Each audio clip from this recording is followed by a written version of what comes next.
episode 971 of Down to Dunk. You can find us on The Athletic and anywhere else you subscribe to your podcasts. Go to theathletic.com/down to dunk and get The Athletic for $3.99 a month. Follow us on Instagram, Twitter, and YouTube. Also, go to shopgoodokc.com/down to dunk for some merch. I am Luke, joined this morning by Andrew. But I gotta say, I'm just fired up to be here today. It's pretty cool, pretty damn cool. Woo! Slam through. Taylor. Hello. When I was a kid, my mother told me I could be anyone I wanted to be. Well, turns out identity theft is a crime. Born in the USA. I was born in the USA. Chile. Chili. And Jay. It's Jay. Taylor, the best part about that. Taylor. You go, hello. Hello. Luke, I feel like you missed a chance with Andrew's new intro music to do some Godzilla noises on top of that as you got your intro going. Gotta add them. It's gonna make everything better. But Taylor sounded like the guy from the Men in Black. Oh, sugar water. Andrew, what's going on tomorrow? What should we be looking for? Hey, subscribe. I've lost my voice just to start. We've been talking for like 45 minutes. It's a good way to start your new podcast too. No, with the hoarse voice. Starting a new show on the Athletic NBA show. It's called Saturday Slam and Jam. It's with me and Al Baby Cakes, and our first guest will be Fred Katz. Talking Zards. Whoa. It's a perfect week to talk Zards. We planned it last week, and it's just been the perfect Zards week through and through. So tune in. It'll be live in your feed Saturday morning early. So what are your Zards points y'all are going to talk about? We could just talk about them today. Right. Let's just do the whole pod right here. No, we're really excited. Should be fun show. And you have to, it's a unique podcast link. Or is it part of the NBA show? It's a part of the Athletic NBA show. So okay, if you're all right. To that, it'll come right to your feed. If you haven't, do it. It's a great show anyways. Lots of really good stuff on there. Let's check out the chat. If you're following us over there, make sure you subscribe us. If you're watching this on YouTube, subscribe. You can comment there, and it also shows up where we're at here. We've got Yoni Kroll from Israel, Jamie Akar, if I mispronounce anything, just apology, from Mexico. Who else we got? We got Paul Gray from Cleveland. We got, I'm going to mess it up again, Aniruddha from India. Thank you all for joining us here. Jay is checking in after a long day of exams. Oh, wow. And Where Hoops are Talk you, 69, I'm assuming from Mars. Yeah. Tuning in from Mars. Big shout out. So the Thunder won in spectacular fashion. Just a wonderful game. Lou Dort hit that three in the corner. That was so much fun. It went down and then he falls to the ground. It was amazing. It was the perfect. Everything was perfect about it. The way he fell was perfect. The way the team went and jumped on him was just. It was picture perfect moment. Al Horford was so happy. That so was happy. one of the best fist pumps. That may be the best fist pump in the NBA since the Jordan fist pump. He should. It's hard to disagree. It's hard to disagree. Oh my God. He was so happy. Al Horford said in the post game that it felt like March Madness. Like it felt like a college into the game shot. And I don't know, man.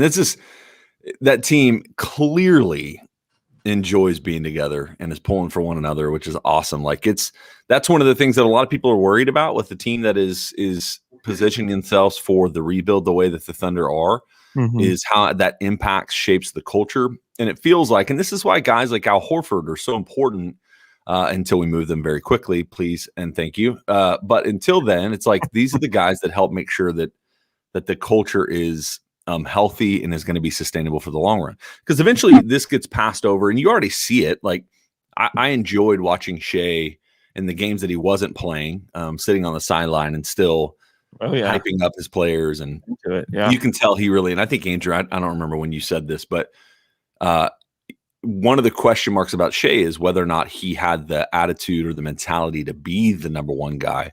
And pretty clearly this year, we're seeing that he wants it, and is really so far thriving in that. But man, it was just an incredible game. He had 42 points, super efficient, and I don't know, man.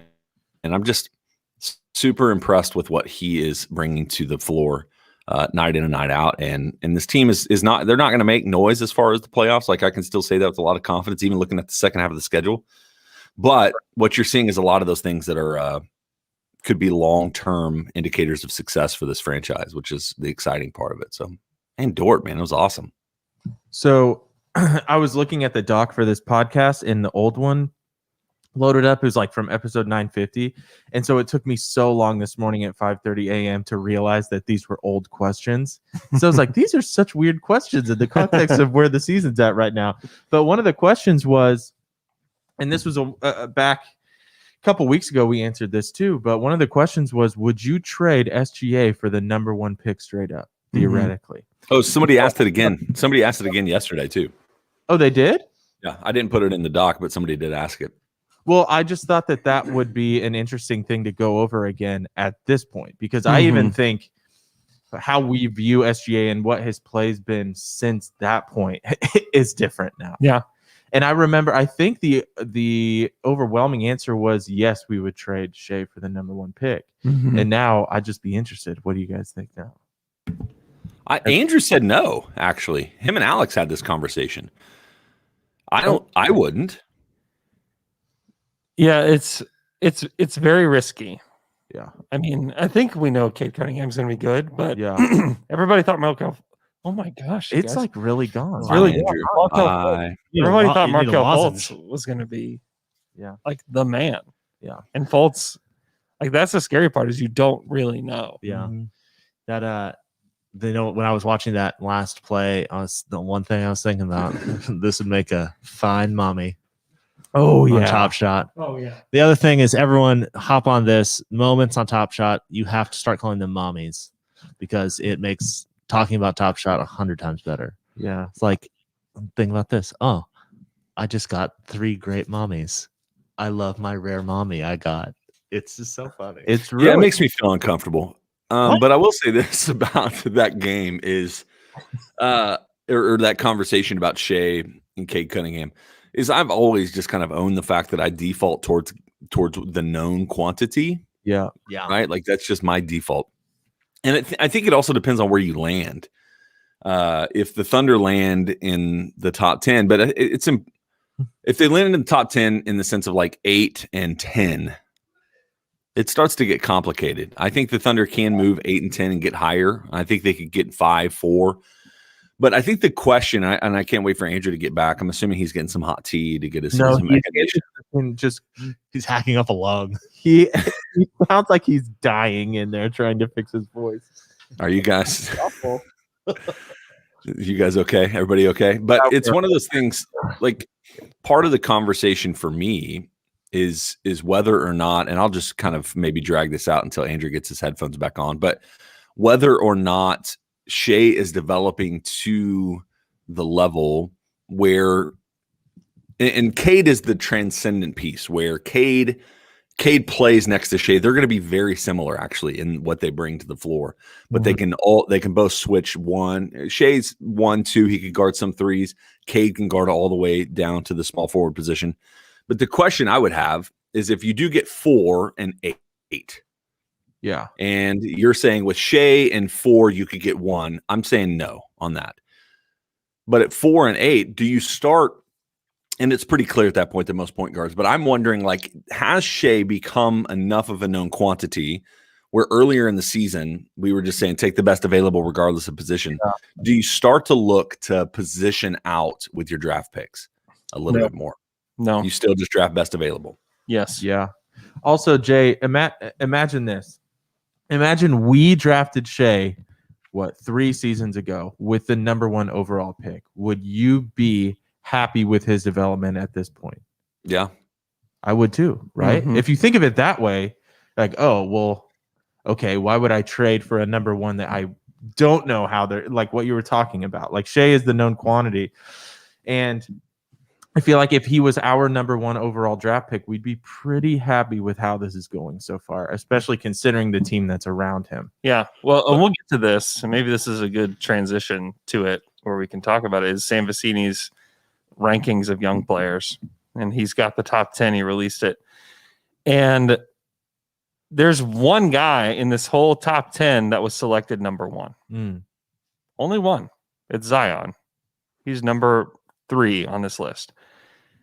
Everybody else, Luka, top 5 pick. Yeah. Jason Tatum, top 5 pick. Bam and Donovan Mitchell are your guys that are in the back half of the lottery. Trae Young in top 5, LaMelo top 5, Ja top 5, De'Aaron Fox top 5, Jaren Jackson top 5, and then Shea is also in the back. So there's 3 out of these 11 players that I just listed that are outside the top 5. Yeah. But only one that was selected number 1. Right. That's an encouragement. Yeah. The other thing that I think is so important about Shea is that that season, I think, with CP3 was so Huge. important for him Yeah. to learn like what a certain type of leadership looks like, and for him to incorporate that into like leading this team now that Chris Paul's gone, and having Al Horford. I mean, they've done a very, very good job of maintaining the Thunder identity. And I think that trading away someone that you have invested that type of leadership into is a mistake, because he can be now, for the guys that we're drafting here next year, over the next 3 years, he can be that type of leader that can instill them the values that the Thunder really appreciate and want as a part of their culture. Yeah. That said, if they think Cade Cunningham is Tim Duncan, they will trade Shea. They will. They will absolutely do it. So, because I think they think that Cade could be that. I don't know about that evaluation. I don't know if the Thunder think that. I don't know if I think that, personally. I wouldn't do it because I think it's a risk. But if you do think Scared money does not make any. Yes. If you think that Cade can be a top 10 player of all time type of guy, you do it. I just wonder. So here's the dilemma for me, is looking at this, is if I'm Sam Presti and you have this just war chest of assets, if you feel that, but you also feel confident in what you're currently kind of constructing, I think, and it's going to be hard. It's still really hard, almost impossible, if not impossible, to get that one pick, especially with a guy like Cade. But I literally, if you feel that way about Cade, you like Shea, you like a current construction, they could supercharge this real quick if they were like, all right, we're going to give 4 future firsts or whatever from our war chest to get the 1. And then we're going to get the 1 and the 7. And between those 2 guys, we feel like we're going to get, whoever it is. If you want to say it's Zaire Williams, or you want to say it's Scotty Barnes and Cade and Shea and Dort and Poku maybe develop. Like, if you feel like you go all in one draft and you're already a year and a half or 2 years ahead of your plan, your timeline, then I don't know. I don't know if that's something that Sam would do. Like, I think that we've been talking about what you do with this, and we've been continuing to look like, well, eventually you throw those at the disgruntled star, when Cat eventually is like, okay, I'm tired of losing. Maybe that's who it is, which I'm not sure we ever want to do that. But we've always talked about it that way. But is there a way for them to invest that capital that they've acquired into moving up into a position? And I really don't think, if the Wolves get Cade, they're not trading the number 1 pick. But is there a way that they can throw some of that capital? It just depends on, I don't know. It depends on the organization. Honestly. You have to remember, like, the Celtics tried to trade 3 picks to get Justice Winslow. And they said no. Yeah, that was a mistake for the Miami Heat or whoever it was that he went to. Yeah, it was a blessing in disguise. Right. So that didn't happen. Although Boston never did anything with those picks, but yeah. And Jay, also, I was thinking about, you said like, what if we get a year or two ahead of schedule, or what we expect to be, how long this team's going to be trying to build up the good young players. I think that Presti would take advantage of that and start going forward. I think he would go for it this time because I think he's learned from the past when he thought, well, like the Harden trade, hate to bring it up, but I think he's learned from that to be like, I'm not going to ever trade away young players that could be the guys ever again or too early again. And so I think he would go for it. I mean, can you imagine if he hit this again? If this draft, we get 2 picks and he hits 2 guys that are, top 10, top 20 players in the NBA potentially. Mm-hmm. I kind of disagree with you about that being what he learned from the Harden trade. Because I think what he learned more was from Durant leaving and us getting nothing from him, is that he's saying, I'm going to trade guys when they still have value and work with them. Trading, Russell Westbrook, trading everyone that we've traded, saying like, I'm going to do it while there's still value and not let anyone just walk away. I agree with that, but Harden would have still had value 4 years later. But also, it's pretty clear that learn both things. Yeah, it's pretty clear the organization also really thought Kevin Durant was staying. Right. Yeah. Right. Yeah. Like, it's easy to look at that in hindsight and be like, well, they should have traded him and got whatever they could, Harrison Barnes and Iguodala or whatever. But for me, it's like they clearly operated because of what they were being told with the assumption that Kevin Durant was coming back. Sure. No, they just didn't know they were working with a liar. Yeah, we learned more about Kevin Durant on that day, on that July 4th, than we had ever known about him before. Mm-hmm. But going back to what is actually affecting who we are right now is I do think that and I don't know a ton, but I'm just watching what I'm watching what I'm watching, and I'm hearing what I'm hearing, is that this draft has the potential to have a few guys in the top 10 to really start the transformation of your franchise. And that's the reason for me is like, do you see in the second half of the season some more intentional repositioning in the sense of like, well, Shea's going to sit for a week and I think they're going to get rid of Al and George Hill. Like, I think that's pretty clear. The Clippers and George Hill, there's too much smoke for that not to be some sort of, like, I think Mark Spears mentioned it in a conversation, not as intel, but as much as like, that just makes a ton of sense. Mm-hmm. You look at Al Horford, like the Boston TPE is one of the things, but I just think that they're going to start looking at doing some repositioning in the next half of the season to really give them the best chance they can to be in the top 3. Yeah, I agree. I think this will be the opposite of like the Westbrook 2017 team was kind of hanging on and hovering around 500, and then they traded for Taj Gibson and Doug McDermott. This will be the opposite of that situation where they are trading away guys like Taj Gibson and Doug McDermott to help other teams. And they're going to be one of the only teams selling. I mean, the Cavs would love to trade Andre Drummond. That probably won't happen unless it's to the Knicks. And then the Thunder are one of the only other teams that's selling. Everybody else wants to get into the play-in. Everybody else wants to have success today.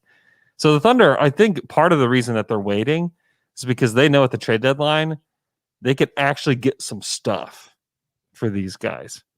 Like trade deadline day, like I would not be surprised for Mike Muscala to go for 2 second-round picks again. I would not be surprised to see George Hill go for a decent first-round pick.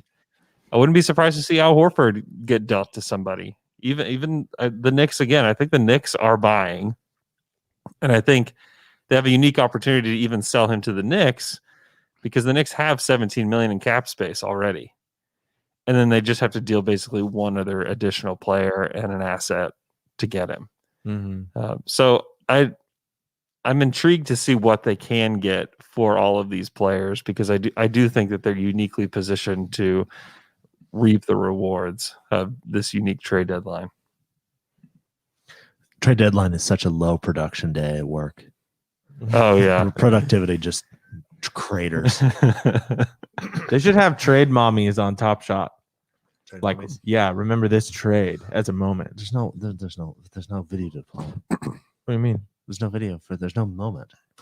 Yeah, it's like a Sports Center. You just have Stephen A. talking about the trade. Okay, Yeah. Okay, I'm into that. Oh, that'd be actually. That's a really good idea. I just created millions of dollars worth of mommies. mommies. Oh my god. Dave John's factoid figure inventory. Dave John's factoid figure inventory. Hello, touch off at the refrigerator.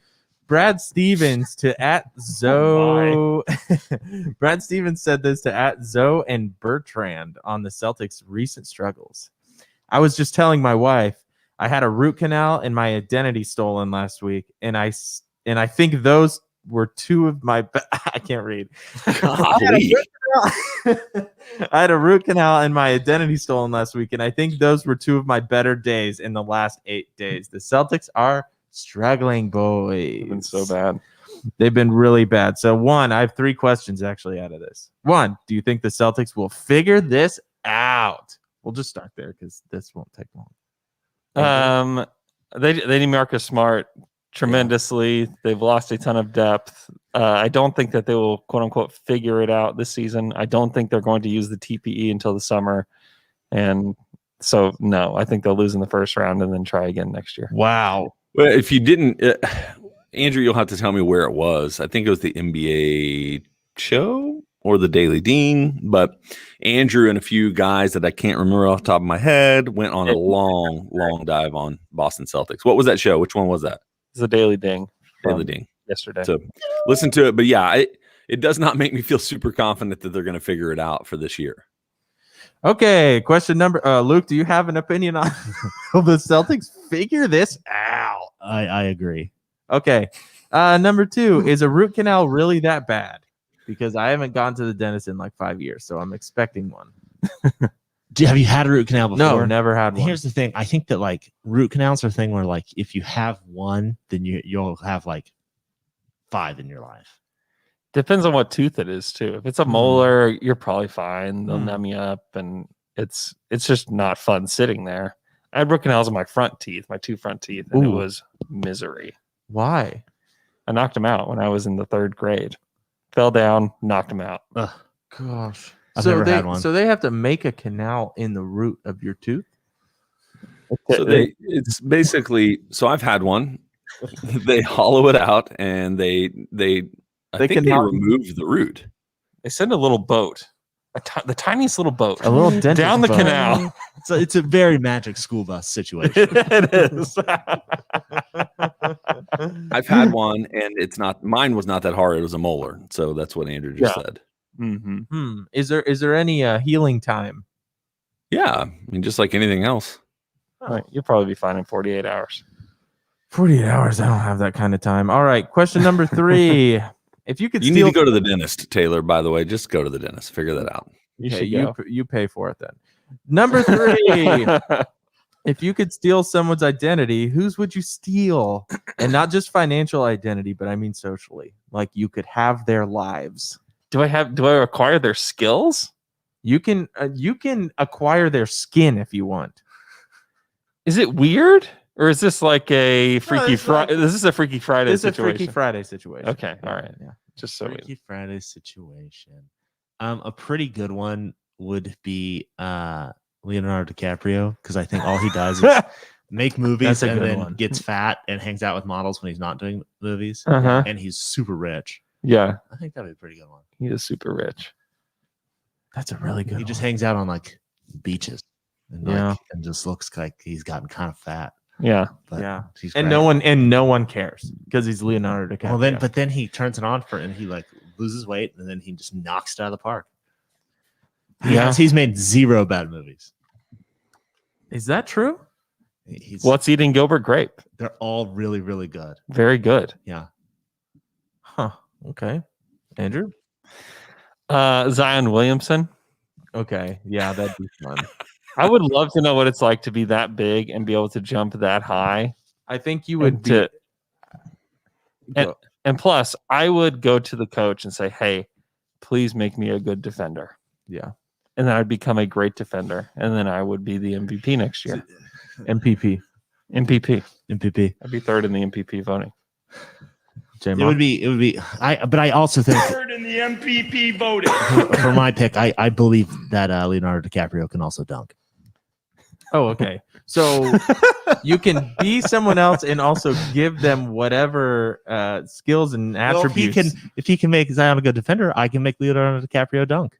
No, he's just going to use his day as Zion to go tell the coach, "Hey, I want to be a good defender." And then when he leaves his body, then it sets Zion on a better path. Yeah.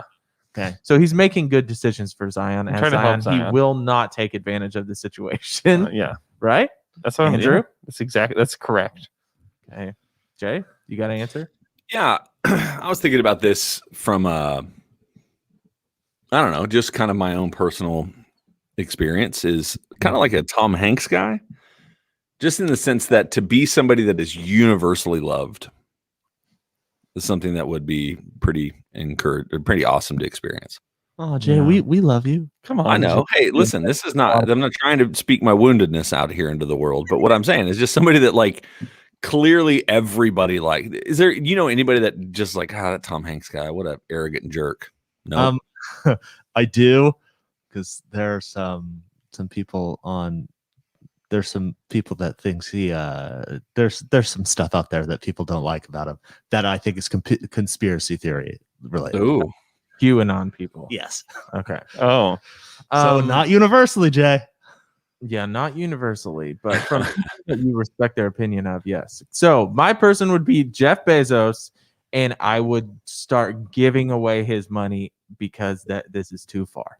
I want to be every billionaire, and I want to save the world for a day, and then I'll come back as Taylor, and then I won't secretly giving Taylor some money too. Oh yeah. But I won't be a billionaire too long that I become a corrupted soul. Yeah. So if I could just be a billionaire, then I could do all the things that I think I would do as a billionaire. Step up and be like, I want to give Taylor Dickerson in Oklahoma City, Oklahoma, $27 million. Okay, but here's the question: what happens to the soul of the person that we are being for a day? Is it just drifting in? No, it goes into our body. The cosmos. I think they're doing something in your body. Okay, so Jeff. So Leonardo DiCaprio is in Luke's body. Leo becomes a divorce attorney. Zion Williamson would be a killer divorce attorney. He would be. I know. He would be very good. Zion Williamson becomes a podcast producer and host with 3 little sons. With 3 sons, just here at home all day. You're gonna switch back into your body, and he's gonna have shaved your head bald. Jeff Bezos is going to. I would hope that he would just be transported to your body as you're making something, and he's just instantly just there. And he immediately turns Craig Proper into a $10 million business. See, that's another thing he could. That's an added benefit is that he sees it and he's like, I know exactly how to make this replicable to the nth degree. That's so true. And then you get transported back and you just have this giant business, millions of dollars. I need Jeff Bezos to be me for a day so I can learn how to scale. Boom. Yes. Boom. It's the ultimate scaler. All right. Okay. You did it. You win, actually. Perfect. All right. Take John's back toy bigger in victory. Take John's back toy bigger in victory.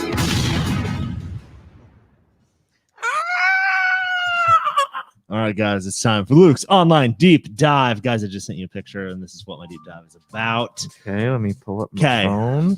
This is great news. I'm very excited when I saw this. I saw this. Sonic, America's Drive-In, and Coop Aleworks have entered into an agreement that is what they're going to do is they're making hard seltzer, like a hard seltzer alcoholic drink with Sonic flavors. They're going to have 2 different packs from what I've seen.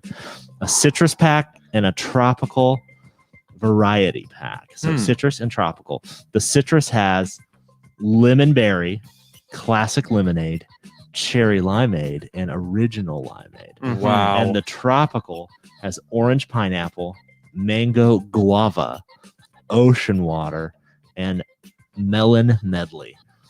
And this is like fire. Something that I saw and I was like, well, I immediately have to have this. Yeah. It comes out March 1st. Okay. And so Monday it's happened. They're going to be out.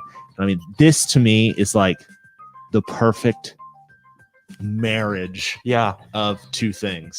And like I know that like Sonic is not just going like, yeah, just put it in and like have it be terrible. It's like I bet a ton of testing went into this to make sure it was really I was good. just thinking about that. If it's gonna be in the world March 1st, that means this has been a project for a while. Because that's 8 flavors. That's a lot of flavors to figure out. And I think I'm going for I'm going citrus pack first. See, I'm going tropical. Really? That ocean water, I think, could be very good. Yeah. Man. The only thing, if you have children and they just see a Sonic drink That's the thing in I their thought of, fridge, too. Yeah. they're going to crack that thing open. That looks so Gotta refreshing. be really careful. I don't have to be as careful because I have no children, but it's going to be good. It's a great idea. I think these are going to be flying off the shelves. Are they the first kind of fast food restaurant to go into the alcohol world? I was thinking about that too because they had, Sonic had that thing where it was like a Red Bull slush. Yeah. And it was like, hey, wink, wink, here's a Red Bull slush. It's like, add alcohol to this. Yeah. And I was like, in the commercials, like it was pretty like saying like, oh, this is great. Like you should like. And it was during summer too. It was during summer, and it was like just heavily implied, like, hey, you can pour some alcohol in this, and it's really good. Yeah. So I think Sonic has realized, like, hey, we have. Did Chad have some Sonic RBVs? No, I always thought I was going to, but I never did because RBVs make me feel terrible. Yeah, I can't imagine why. Yeah, it's hard to figure out why. Yeah, but these Sonic drinks available Monday. I am. It's a good idea. Gonna try to find some. Yeah, it's high on my list. Dude, these are gonna be on cue. These are gonna be. I can see them everywhere now. You know what they said whenever they're like, we have to have this out by spring break. Absolute. Yeah. Oh my god. Yeah. So this will be the spring break drink. I saw that it increased Coop's production by 3. Wow. Threefold. Yeah. Well, they've got Sonic back by 3. 3 whole drinks more. Yes. 3 packs. They went from making 2,000 beers a day to 2,003. The other thing is at my house, like 2 doors down, I have a new neighbor who. If I go crazy, man, you still got me Superman. My neighbor, 2 doors down, drives a car that is wrapped in like coupe stuff, like it's a coupe car. Okay, he works for him. Yeah. I haven't met him. I really. Or he's just a big fan. I don't know what. Huge fan of Coops. I think he works there. However, I need to meet him to figure that out and try to get some free beverages. Yeah, it's shocking you haven't made that connection yet. Just like, hey, you. Hey, you're the only neighbor I've introduced myself to. It has nothing to do with anything I've seen about you. Yeah. Cool, Dave. All right. Well, let's take a quick break. And now we're back from that break. And we're back. Hey, let's ask some Twitter questions. Twitter questions. Our first Twitter question comes from @SoDangClose, who wants to know if you had to choose to only keep one between Dort and Baisley, who would it be and why? Dort.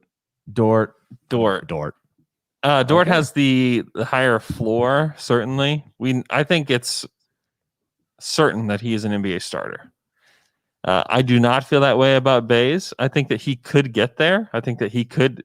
I mean, Baisley has a higher ceiling than Dort does because of his size and position. Like, he's going to be a wing. He's going to be a 3-4. And if he can put the shooting together, he's going to be a good player.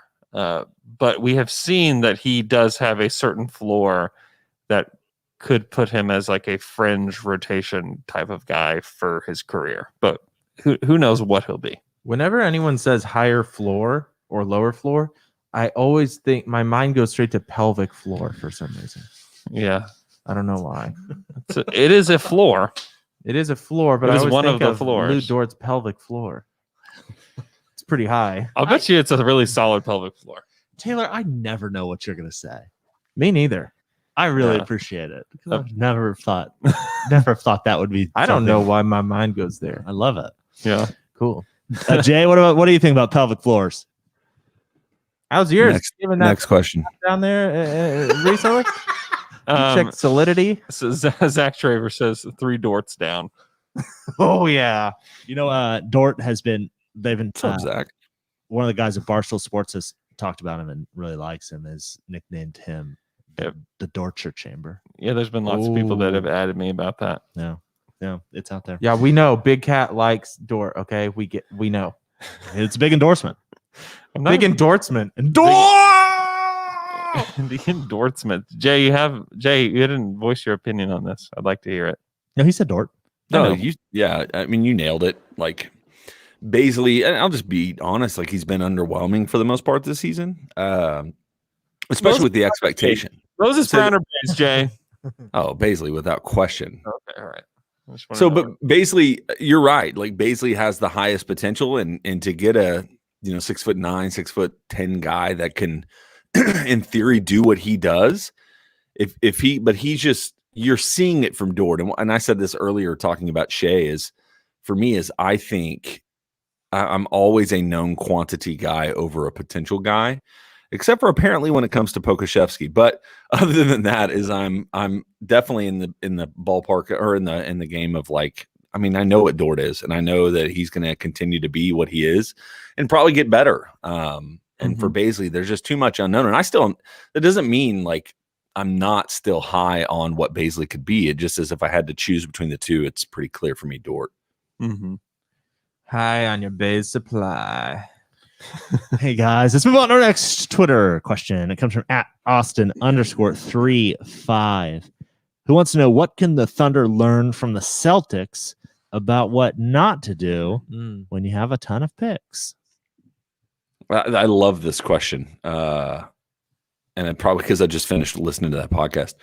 I think this is just the weird tension that you live in as far as having all the assets you do, is expecting draft picks to turn out the way that you're assuming they will. Because you look at the 2 picks, and you'll have to correct me on this, Andrew, but I think it was the Kings pick and the Grizzlies pick. And Boston was holding on to those like they were going to be top 5 picks because every indicator was that they probably would be. Yeah, definitely. But instead, they both became 14th picks. And so it's one of those things is you just have to be nimble. Danny Ainge, I think the constant complaint against Danny Ainge is just how he sits and doesn't, like, they haven't made an in-season trade since Isaiah Thomas. Wow. Yeah. And he just has this, well, we were possibly in on the Paul George trade. And you're like, if you're a team like that and you're thinking, I could trade this Kings pick for Paul George, that may be a lesson you can learn, where it's like, pull the trigger. The known quantity in moments like that is more important than the potential. Because now they have Romeo Langford, and I don't even know who the other pick was. Yeah. It's really tough, because what if that does become a top 5 pick? What if they had Ja Morant on that team, or something like that? I mean, yeah, it is a very, very difficult decision as a GM, because they have experienced the other side of the coin too, where they have lost 3 core members of the team in Al Horford, Kyrie Irving, and Gordon Hayward, and gotten nothing back. That to me has been the death nail of them, is that they have lost all 3 of those guys without getting anything in return. If it's true that they had an opportunity to get Miles Turner and Doug McDermott for Gordon Hayward, that is like a fireable offense to me. Yeah, because will they get better than that with the TPE? No. I think they are holding on for hope that they can get somebody in the off season. And I don't know, like Aaron Gordon could be the guy. And who do you like better, Aaron Gordon or Miles Turner? Like, I don't know. Like, positionally, I probably like Aaron Gordon a little bit better. Miles Turner to me makes a lot more sense with Jaylen Brown and Tatum, though. Yeah, they're maybe. So here's another hard thing for me is Danny Ainge they've got a weird window. Kemba Walker is clearly towards the downhill of his career. Yeah, just injury wise. There's rumors he's going to be traded. Yeah, but which what value does he have? And so for me, is like Jason Tatum and Jaylen Brown are they're clearly your future, but you also have a window that's kind of more now. Like you can compete in the East right now. I think we would say that the Nets and Philly and Milwaukee are 1, 2, 3. But if Boston put together a decent, trade for a couple guys that improve this team, like it's not hard to think that Boston could be in that conversation pretty quickly. Dude, they were Tatum's rookie year. They made it to the Eastern Conference Finals and were looking really good. And even from that year, it was like, okay, all they need to do is add 1 or 2 more guys. They started to do that. Yeah. Right. Didn't they make it last year? Yeah. In the bubble?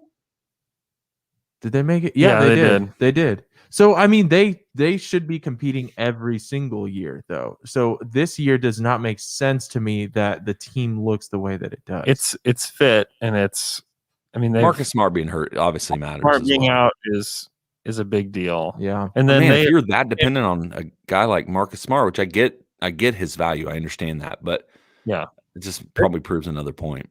They've missed on so many late first round picks. Like you have to at least nail one of them. Yeah. And they've just missed and missed and missed. I mean, right now, the 4 seed in the East is 500.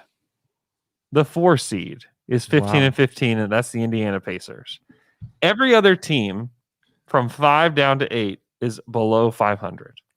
Man, there are 3 teams above 500 in the East, and that's it. That 3. Is so wild. In the West, there are 8.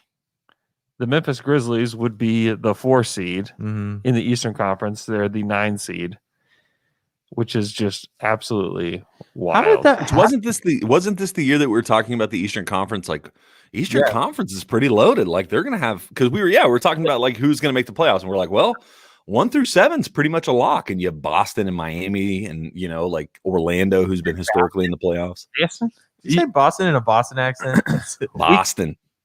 We cannot forget that this season is weird. Like this season is terribly weird. I mean, the Toronto Raptors are playing home games in Florida. So there are so many things about this season that we're going to have to throw out. I think the Raptors are better than a 500 team. So are the Pacers. Maybe even the Hornets are.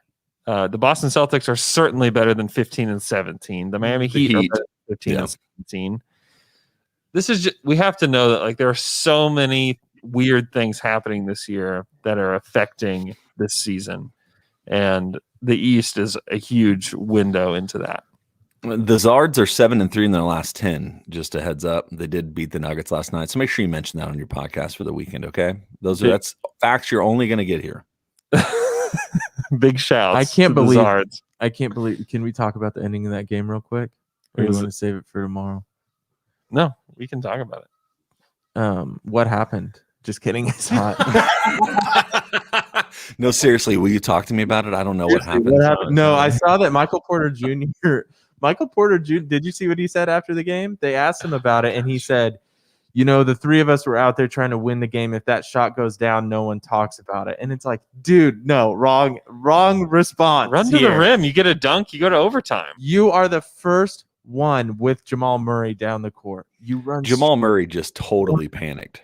He did. Because he almost went up for the 3, and that's what it's like. He should have if you're gonna go up, just shoot it. And then like mid move, he passed it out to some guy. I still don't. Campazzo, is that his name? Yeah.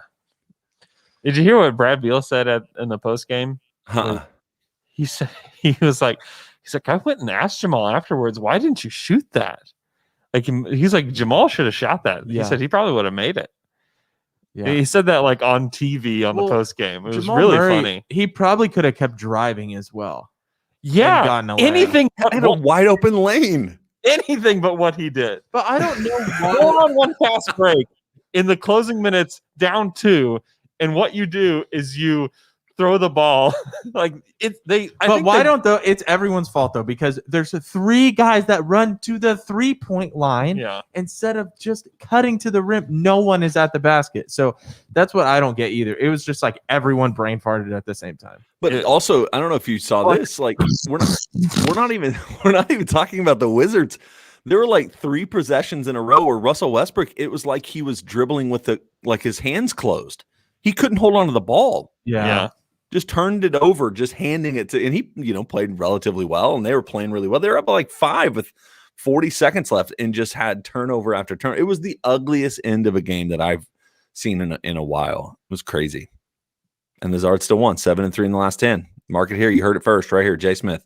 You've seen that there's that guy that put like some huge bet in Vegas on the Wizards winning the championship. Yeah, I did. I think he knows something we don't. I think he's I totally agree. I think he's from the future, and I think he's going to win. What agree. if the Wizards make like just these insane trades at the trade deadline? And become I don't great. know what they could do. Just throwing a what if out there. They can't do much. Hey guys, And that's what we learned from the Celtics Yeah. and their massive amount of picks.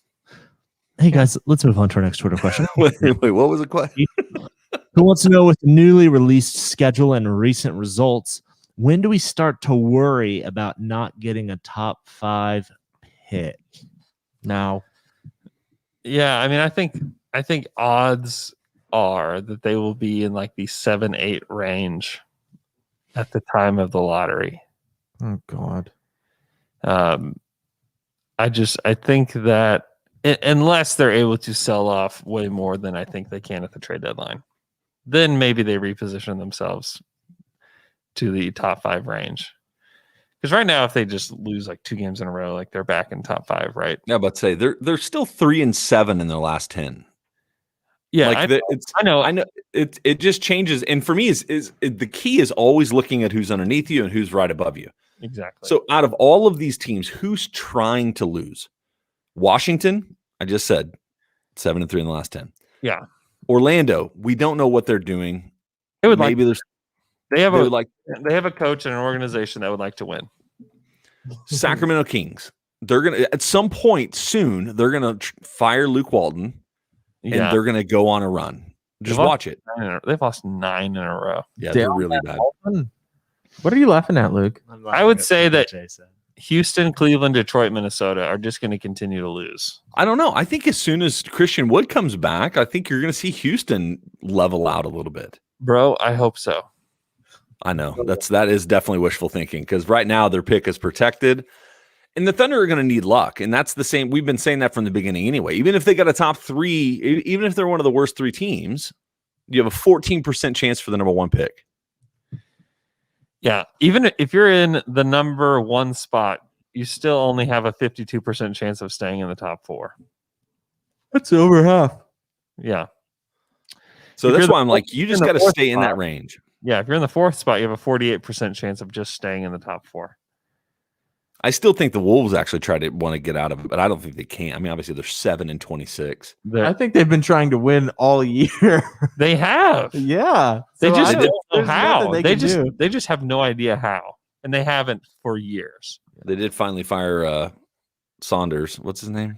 Flip son.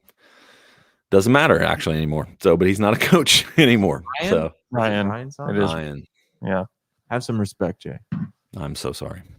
Guys, let's move on to our next Twitter question. It comes from @OKC Miffed, who says, I have a job interview tomorrow for an NBA-related media job. Wow. Give me some tips, Ooh, please. wear your favorite player's jersey.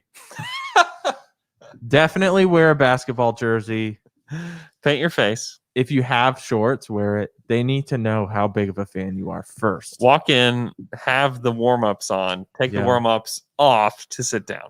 Oh, the snap pants where you Yes. just rip them off. Yes. Oh, that's cool. These are all really, really good advice. The other, I would say, don't get a haircut right before. No, you don't know what you're going to get. no, Too no. risky. Too risky. If you're going to do it, oh, wait, it's too late. You should have gotten a haircut already. Yeah, you should have gotten a haircut about 2 weeks ago. Yeah. If not, wear a hat. You definitely wear a hat to the interview. Definitely wear a hat.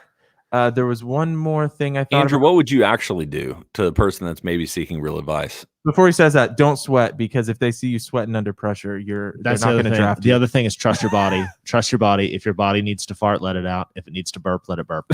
Yep. Okay, maybe the worst job interview advice for the last 2 minutes. I would say, as much as you can, relax and just be yourself. And I think that's kind of a job interview advice, period. You take muscle relaxers. Overall, take as many muscle relaxers as your body will accept. Is there part of it? Is there part of it that isn't? And I don't know any of this, but I'm always thinking, like, is there part of it where what do you bring that's unique to the conversation, right? Like, I think that's one of the things. And then, and just to be honest about Andrew's success and kind of our success, only because we've been holding on to Andrew for 10 years, is just work. Like, how do you convince people, or how do you at least show people that you're willing to work hard and to do what it takes to grow whatever part of that is part of what you're applying for. So I don't know. Those are also generic job interview things, but is what do you bring that's unique? And then I think on top of that is how can you show through what you've already done, how hard you're willing to work to promote the brand or whatever it is. Yeah. And also, they probably have an idea of the type of person they want for this job. So it's not personal if you don't get the job. I'm just going to start setting you up for a letdown, because that's the way I approach everything in life. If you don't get the job, it's most likely not personal, because the person hiring probably already has an idea of the person they'd like to be sitting in the chair across from them, whether that's correct or not. That's probably true. But yeah, just do what you can to express who you are genuinely, because I think that people play guitar, show up with a guitar, people sing a appreciate song. that, yeah. If you can play Brain Stew on the guitar, you should show up and play Brain You have a Stew. really Godzilla scream, they need to hear it. They have to hear it. You have no idea if they're looking for a person that has a good Godzilla scream or not. Be yourself. It's all that you can do. Hey. Wow. Well, we've ensured that that person is not going to get this job, but best of luck. Hey, our next Twitter question. This person's Twitter name, that like their name that pops up is close to what their @ is, but it's not exactly. But it is Al Sexy Poopa Chesty, which has to be said. But their @ is Al Sexy Poopa Chi 1. Is this Alex Spears' alt account? I don't know, but he has a new game, and it is who will be on the Thunder longer. We'll go one at a time. Okay. Shea versus Dort. Shea. Dort. Okay, next Horford versus Hill. Horford. Yeah. Jay. Same. Horford. Next Theo versus Poku. Theo. Theo. Teo. Theo Jay. Maldone. Theo. Jay. It was Teo or who? Poku. Oh man, Poku. Come on, man. Next Baisley versus Hami. Baisley. And he has a random one. Kenny Hustle versus Isaiah Robbie. Roby. Good Lord. Kenny Hustle. Theo Robbie. I'll take Kenny Hustle, but I don't think either of them are long-term guys. All right. Our next Twitter question comes from first, thanks, Al Sexy Poopachi 1. Pupachesty? It's Alexei Pupacheski. No, it's Al. No, that's wrong. Our next comes from Zach Deeg, who says, SGA aside, what Thunder asset has the most value? Draft pick or player? I would probably say these Houston draft picks probably have the most value outside of SGA. Yeah, outside of SGA. I think you're right. There's nothing else that has that much value outside of No. SGA on the roster currently. Jay? Well, I was just going to ask a question that I'm looking at myself, but Andrew, off the top of your head, do you know if it doesn't convey this year, is it just moves on to next year and it's still unprotected, or still protected at top 4, or is it transitioned to? I don't remember what they do, but I don't think that that's the case with the Houston picks. I don't think I don't think they run it. how much are we loving Coach Mark Degnault so far from Long Boy Shay? That's not what it says. He says Mark Diagonal. That's true. Love Marky D. Love Marky D. Okay. He's really great. Hey, there's a good one down here. Okay. Comes from @Miguel Devella 25, Mm-hmm. who wants to know, when was the last time you got snubbed in something? Oh, snubbed. Got freaking snubbed, dude. Yesterday at the Top Shot drop. Yeah. Snubbed. Yeah, I'm feeling like I'm gonna get snubbed for. We're gonna give.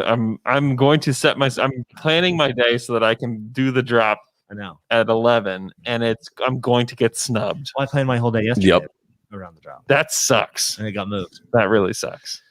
I just want the mommies. Hey, so that Houston pick, I should have known this, is if it doesn't convey, then they're going to get Miami's pick this draft. Well, I mean, yeah. Which means it extinguishes the Houston pick. So Thunder get the best one between the two. We need them to be 5 through 10. I have a question. Does getting snubbed think like you're expecting to get this and you don't? Yeah. Or is it that it's like, oh, I have a chance and then I have a chance? Oh, okay. Well, then I have a snubbing. I applied for a job with the Thunder in 2013, 14, maybe? Snubbed. Something like that. Got totally snubbed. What's the job? Head storm chaser. It was head storm chaser. They asked me to dance. I could not dance. It was DJ Boom. Yes. I didn't go into the office. I was actually in New Zealand, and so I was doing like a video conference on the internet. This is very pre-Zoom, but Skype was around. So we Skyped. I thought the interview went well. I guess it didn't. What was the job? I don't even remember. I have no idea. Jay's got to go, guys. Oh, Jet, mom. Jay, I hope you have a great day. Hey, you guys as well. Thank you. Hey, good luck on those mommies. Hey, Good luck. You too. For a little tap. Keep that thing tight. I don't know what he just said. You know, this Macy Gray song, great karaoke. I got it from your list. It's good. It's good. Andrew, do you see one? Do you see one that you like? Have you guys? How would the Elephant King ask? How would Chris Fisher pronounce your full name? Taylor Dickerson. Taylor Dick Urson. Taylor Dickerson. I like that. Shea Gilgis. I don't think I've told this story on the pod. What? But I need to. I was coaching my middle son's basketball team, and there was a kid on the team that said he loved the Thunder. And I said, great. Who is your favorite Thunder player? And he said, my favorite Thunder player is Shea Gilgeous. Oh no. And I said, you are watching the TV broadcast. You have been ruined by Chris Fisher. Why does because he do it? calls him Shea Gilgeous, and he calls him, he's this kid, this poor child has been led astray and is calling him Shea Gilgeous. So here's my question about this whole thing. I'm glad we can talk about this. Why isn't the Thunder not watching the broadcast? They are, without a doubt. Okay. So why is he still saying Shea Gilgeous? It's a mystery. It's a mystery. It's an unsolved mystery. Why is no one correcting Chris Fisher? Here's the thing. Chris Fisher. He's once you start Chris Fish. He's never once he starts, he's never going to fix it. That's like because I meet with people and I have I'm seeing their names for the first time and I'm talking to them on the phone. Yeah. And when I do it, I say, okay, this is how I'm pronouncing your name. If this is wrong, you have to tell me right now. Because if you do not correct me, I will get it wrong for the entirety of our relationship. Yeah. I'll never get it correct. That's why these names that I read, I will never get them right. That's why your last girlfriend broke up with you as well, because you never called her. Got her name wrong. Every time. But it's also kind of like I've had people in my life that just like I think my name is Andy. And so they call me Andy. Yeah. And then if I don't correct them the first time, Andy. I'll never correct them ever in my life. Yeah. Does anyone think your name is actually Boobtown from us? Not yet, but I'm hoping to get there someday. Right. So we want to say, are we miffed and are we peeved? Yeah, I don't have them to compute. I Are only you- have a certain amount of drops on Just it. Miff, Miff, and P. Chili. I'm miffed. I'm everything today. Everything's coming up, out, man. I'm getting. That's true. I'm getting a little vaccine today. That's for great. COVID. Because last week we talked about favorite phrases, Uh-huh. right? Yeah. So yeah, give yeah. an update on that one phrase. When you're hot, you're hot. I'm When hot. you're not, you're not. I'm hot, baby. Luke You has been are. really hot I'm this hot. last week. I'll tell you This is what. your week. I got a little vaccine. Mm-hmm. I at the same time as my vaccine, it's the drop, which means I'm probably gonna get it. Oh This yeah, is because for you're top hot. shot. You're hot. You're hot. Yep. Oh, yeah. So I've got 6 mommies in my future, and then just things, things are going well. Everything's coming up, out, man. There were some other things that were going well for you, but no, sure. I choose not to share this with the podcast. oh okay. Yeah. Pelvic floor situation. My pelvic floor is It's shot. A+. It's rock solid right now. You miffed, Tayshawn? Yeah, I was a little miffed. So Dave DeFore tweeted after the Dort game winner, Uh-huh. this Thunder team is so GD fun or something like that. I love this team. Yeah. And I just wanted to say, like, they're just now fun. They're just now fun. They have not been fun. And I don't appreciate the national people trying to say they've been fun all year. They just haven't. I mean, I'm glad they're fun now. You know what, Taylor? Sometimes it's okay to admit that you're wrong. They were not fun. Guys, don't trick yourself into thinking that this is how it's been the whole season. Shea was not scoring 40 points. What did I say needed to happen for them to be fun? Exactly what's happening. Isaiah Roby broke an All-Star's ankles. One thing. There are more fun things than that. Remember Dort was on his hot 3-point streak?